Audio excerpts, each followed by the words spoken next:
This is kind of breaking news. After decades of 0 FDA-approved medications for low testosterone in women, there's finally going to be a phase 1 trial, hopefully in the near future, looking at testosterone replacement therapy in women. So that's good news. The conversation is now becoming more mainstream that women actually do need testosterone. We need about 1/10 the amount that men make. It is the most secreted hormone by the ovaries in premenopause. Women's ovaries make approximately 3 times the amount of testosterone as they do estrogen. Bet you didn't know that. I didn't. So testosterone is super important. Here's the thing with this new potential drug.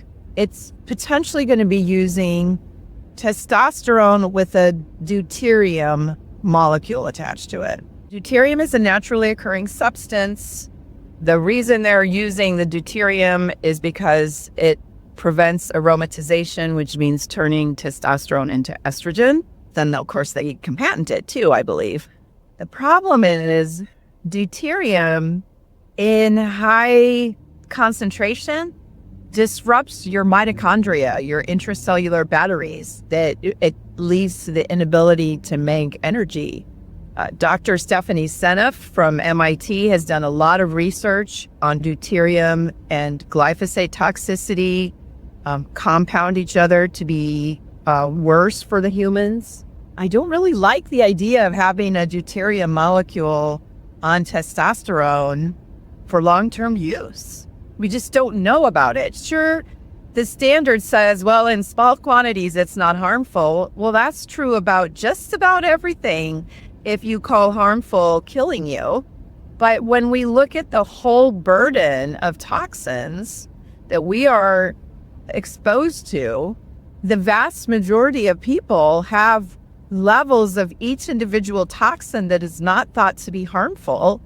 And yet our society is getting sicker and sicker and sicker over time. And it's become more and more mainstream to just say diabetes is on the rise, cancer's on the rise, dementia is on the rise, any other neurodegenerative diseases are on the rise, autoimmunity is on the rise.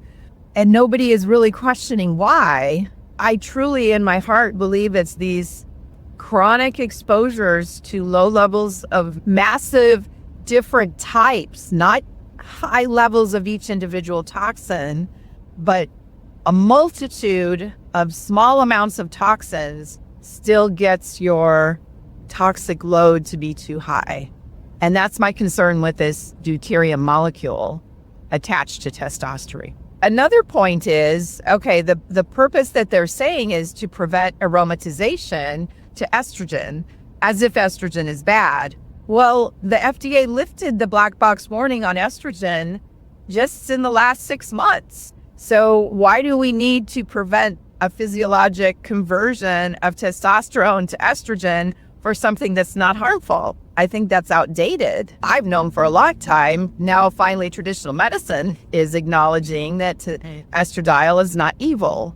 So why do we need to prevent that small amount of conversion by adding a potentially toxic in accumulation molecule? I don't like that.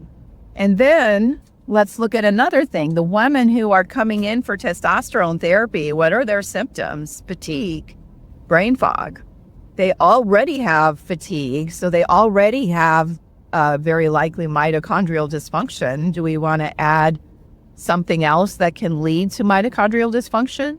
I don't think so. Testosterone is available from compounding pharmacies, and I really wish that traditional medicine would link arms with compounding pharmacies to do better. That used to be the way everything was made. A reliable, educated pharmacist would make medications at the direction of the doctor, and then Big Pharma came about and decided everything needs to be mass produced. There are very reputable compounding pharmacies, and if you work with a doctor that understands this and uses a reputable compounding pharmacy, then we don't have to be worried about it. And then we don't need to use funky molecules attached to testosterone. So it's a double-edged sword. I am so glad that the conversation is now becoming mainstream. And it's about time that we have an option for women that may be mainstream. But why can't we use the option that's been here for a long time?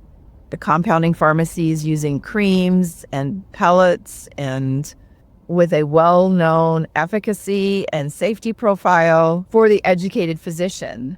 You need a doctor that will monitor your levels, monitor your metabolism, talk to you about how you're feeling.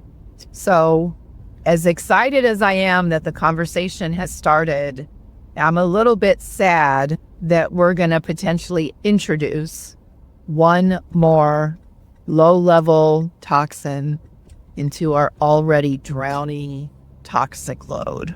I'm going to write a full blog post about this, testosterone in general, and the study, and the problem with how we measure, the problem with what we call normal. Stay tuned. That's coming. By the time this video is out, may already be attached to the bottom of this video. At Vitality Renewal, we want you to be your best.